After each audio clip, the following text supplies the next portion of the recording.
Bonjour. Bonjour à tous. On va commencer cette titrologie avec Fraternité Matin qui consacre sa une au Conseil des ministres d'hier. Et titre, le gouvernement condamne les mouvements d'humeur à Adiaké. On apprend aussi que l'État prend en charge les obsèques de Laurent Pocou et que la date de la liquidation de la PSP est prorogée. On passe à l'intelligent d'Abidjan qui évoque la crise dans l'agrobusiness et titre 600 milliards de RSI à payer pour seulement 22 milliards en banque.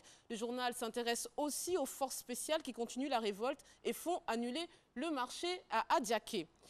Une autre une, l'expression qui nous dit qu'après le débat télévisé de mardi, les choses s'accélèrent. Le quotidien parle aussi d'une histoire insolite.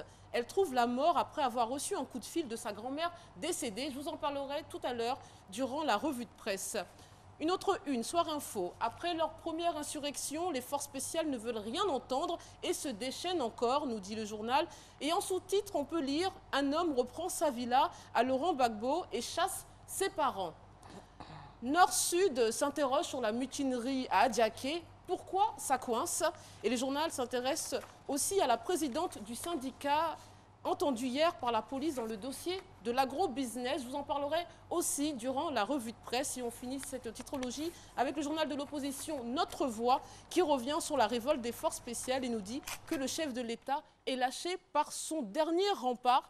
Et le journal s'intéresse aussi aux revendications sociales et à la manière dont les Ivoiriens ont vaincu la peur. C'était les titres. On se retrouve juste après le journal pour le détail des articles. À tout à l'heure.